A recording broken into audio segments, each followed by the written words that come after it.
This is a lecture from Open Tuition. To benefit from the lecture, you should download the free lecture notes from opentuition.com. So here we are, starting to look at the accounting standards now. And what we're going to go through and do first of all is a bit of revision, sort of ease you back into it, because your brought forward knowledge from F7 is vitally important. You can't neglect it. So before we start getting involved in any of the complex new standards that you've got from P2, let's go through first of all and make sure that you're happy with some of the basics from F7, because if you can master those, then you're going to do really well, whether that's in a groups question, because don't forget, not only does a groups question test group accounts, but it also tests some accounting standards knowledge as well with regards to the computations, but it also then feeds through into question 2 or question 3, whereby you have a mix of accounting standards to go through there and deal with. So first one that we're going to go through and look at is property, plant and equipment. Well, we're going to look at PPE in this video, but be aware PPE and IAS 16 is all part of your tangible non-current assets. Okay, so items that you can physically touch, land and buildings, plant and machinery, motor vehicles, office equipment, etc. In the following videos, we'll go through there and look at borrowing costs. So remember, if you take out a loan and there is interest on the loan, you must capitalise the interest as opposed to expensing it, provided you meet some criteria. We then look at the accounting treatment of government grants. So looking there that you receive money from the government to do with the purchase or to help you fund the purchase of PPE. How do we account for that government grant? And then their investment property. So a little bit of an aside, if you like, away from property, plant and equipment, a separate line item within your non-current assets, looking there at your investment property. Okay, so land or buildings that you have there for capital appreciation purposes or for rental purposes, isn't it? Okay. So let's go through, have a look first of all, the focus on PPE, IAS 16. You do not need to know the accounting standard number. If you do, great. If you don't worry about it. And whatever you do, don't try and guess what the accounting standard number is and state it within the exam. It's not worth it. You don't get any credit for it, so don't worry. So again, whenever you look at accounting standard, the best way to think about it is always to think about your initial recognition, subsequent recognition, and then disposal. So initial recognition, subsequent measurement, I suppose I should say, and then go through there and looking at derecognition. So when we're looking at PPE, we're looking at what you do when you acquire the asset, how do you initially recognize it. The subsequent treatment is with regards to the depreciation and essentially the revaluation, and then the derecognition is the disposal when you calculate the profit or loss on disposal, isn't it? It's as simple as that. Okay. So again, bits and pieces, I don't think it's anything new, is it, in terms of what you look at with regard to your initial recognition. So you look at what you've paid, add on your directly attributable costs of getting it to its location and its condition, isn't it? So you're looking there at any conversion costs of converting or if you like constructing, I should say, that item of property, plant and equipment. You're also looking there at any import duties that you may have to pay to get the goods over the border into the country. Likewise, in terms of its condition, you're looking there, aren't you, at preparation fees of the site, and going through there and looking at installation fees. Remember, you cannot include the costs of any errors that were made in the initial assessment of being able to construct that asset. Okay. Then what you've got, I think, a little bit more relevant, I suppose, now with regards to P2. They do tend to test the more complicated aspects at P2 of the accounting standards that you've seen in F7. So you've got there the cost to dismantle, the cost to restore, and the key bit there is that is at present value, isn't it? So what you've got there, maybe you have, is it an oil rig? You need to go through there and you need to dismantle that oil rig in 20 years time. So what you do there is, if there's a legal obligation or a constructive obligation, then you credit the provision, don't we? And here the debit is taken to the cost of the asset, isn't it? Okay, key bit there is that you debit the cost, credit the provision, and you work that out based upon present value. And then don't forget, when you've got the provision, that you then need to unwind that provision So unwind it up to its final or its terminal value, and any adjustment that you then make subsequently goes, isn't it, to your finance cost. So that was a tricky bit that you see in F7, and it still gets seen there within P2.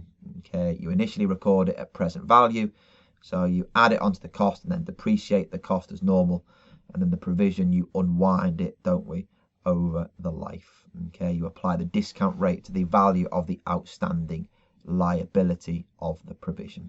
Okay, the movement goes to your finance costs. Once you've capitalized the asset, remember you've got a choice, haven't we, with regards to, is it the cost model and the revaluation model? Again, I'm not too worried about the cost model. I think the focus within the exam is likely to be the revaluation model, isn't it? So when we revalue it to fair value, and then we go through there and depreciate that revalued asset over its remaining useful life, isn't it? I've just put in a couple of facts and points there to consider. In terms of the revaluation, we keep it up to date, don't we?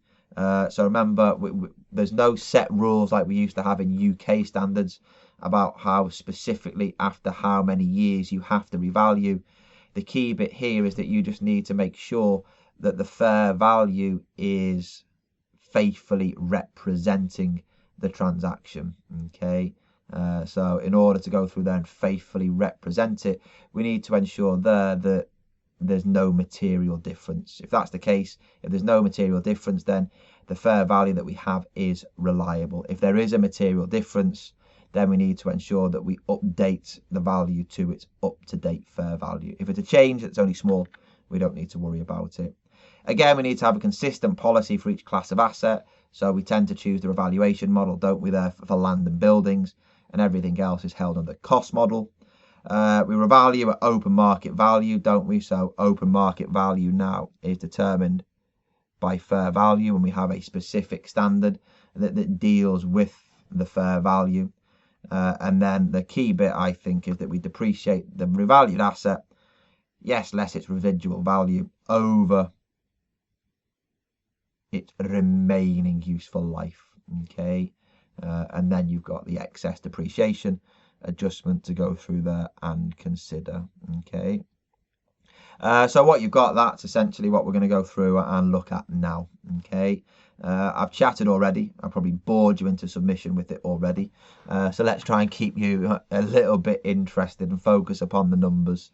So let's put into practice what we've just spoken through there with regards to a bit of a recap in terms of PPE. And the focus here is on revaluation. You'd be surprised how many times within the group accounts question numerically that you see revaluations appear. It's quite a few times. So what you've got here, first of all, is we're going to look at revaluation increase. And it wants us to show the amounts in the financial statement. So SFP, profit or loss, OCI, if we're thinking about revaluation increases, and likewise as well your statement of changes in equity, any potential revaluation adjustments with regards to the excess depreciation, isn't it? So what we've got there is it the year ended the 31st of December 2015. What have we got? Panama bought an item of property, plant and equipment for 80 million on the 1st of January 2012. Zero residual value, so making it a bit easier for you, and depreciated over 20 years. So we would have an asset that is depreciated $4 million every single year, isn't it? The 80 divided by the 20. 1st of January 2015, so is that the very start of the accounting year? We revalued the asset, is it to 95 million? Okay, so we need to go through there and tell the story of how we get that asset from the 80 million up to its revalued amount of 95 at the start of the year.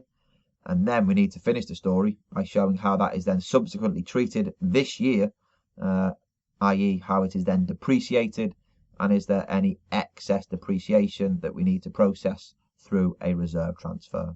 Okay, so let's go through, have a play around with it. Standard working, like we saw, I think, within the foreign currency earlier on, the way that I put it in is that I have a column, is it there for the narrative? I have a historic cost column. I have a revaluation column. And then we look at the surplus column. So what we've got there, was it we looked at the cost, was that on the 1st of the 1st, 2012, and that cost was 80 million, wasn't it? The depreciation that we're going to charge is the 80 divided by the 20 years, wasn't it? Now we just need to make sure that we get the carrying value to the 1st of the 1st. Is it 2015, isn't it? Okay, so it's 4 million per annum. How many years worth of depreciation will there be? Well, all of 2012, 13 and 14. Okay, just be careful we don't include 15 because that's at the start of this year, isn't it? Okay, the revaluation took place at the start of 2015, so we will have only depreciated the asset for 12, 13, 14.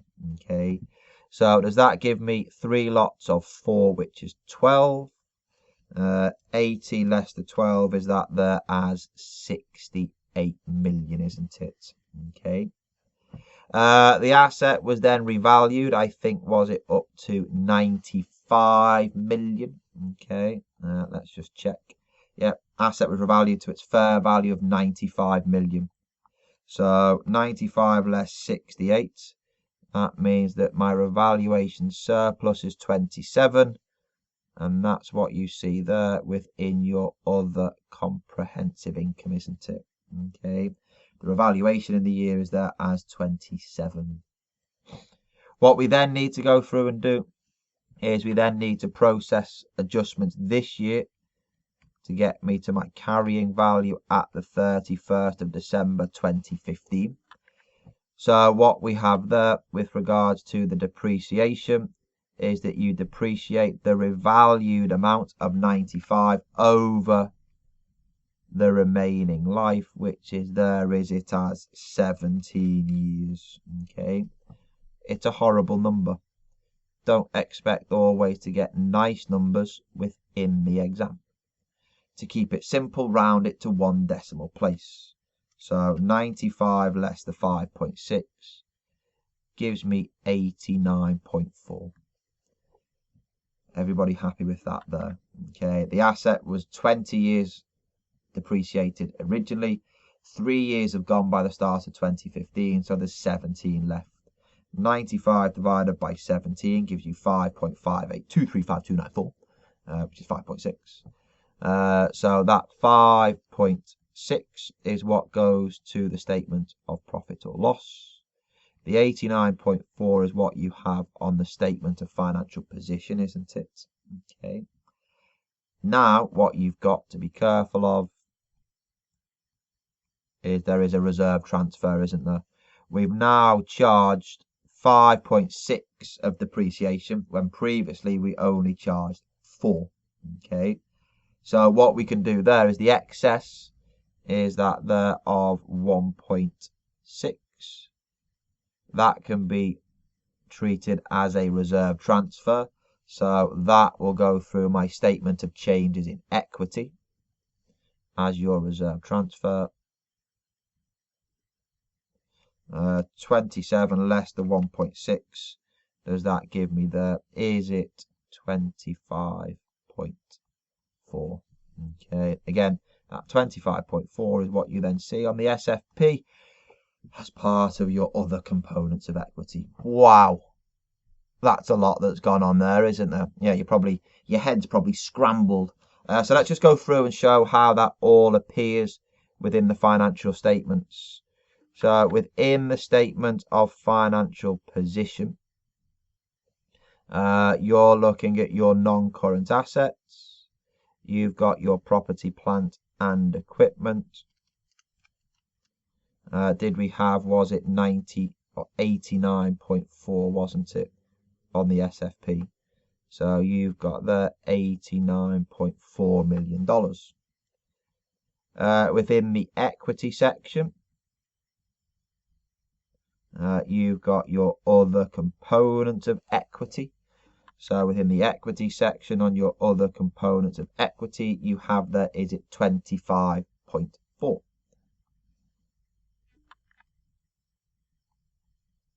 Everybody happy with that there? Okay.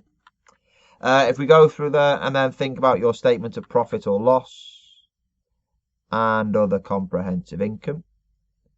So within your profit or loss, you have your depreciation, don't we? So that was the 95 million divided by 17, which gave me, was it $5.6 million? And then in other comprehensive income, you have your gain on revaluation. The gain on revaluation that we had was 27, wasn't it? Okay, you can see it there. So your gain on revaluation is 27. Okay, everybody with it? Yeah, a lot going on.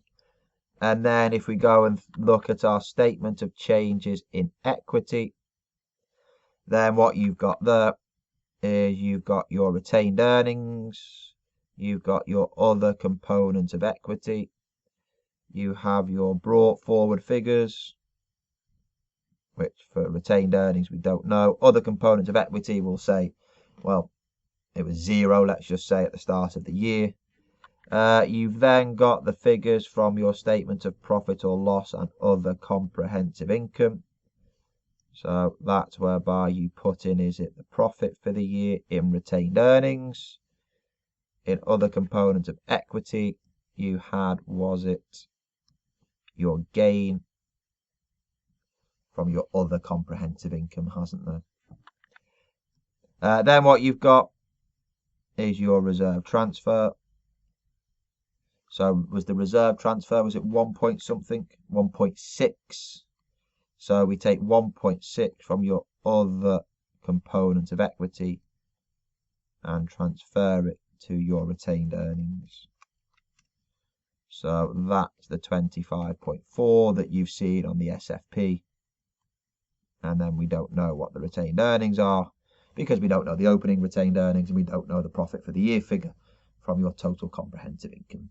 Okay, there we go. So from that working, you can deduce an awful lot of information, can't you? Okay, it's important not to just be able to do the working, but also to know where those figures go. So what I want you to do is I want you to work that working again by yourself, make sure that you're happy with it, and then once you are, you can come back and join us in the next video when we start to look at an revaluation, or I should say maybe an impairment or a revaluation downwards. Okay, so I'll see you all in a few moments after you've recapped that example there.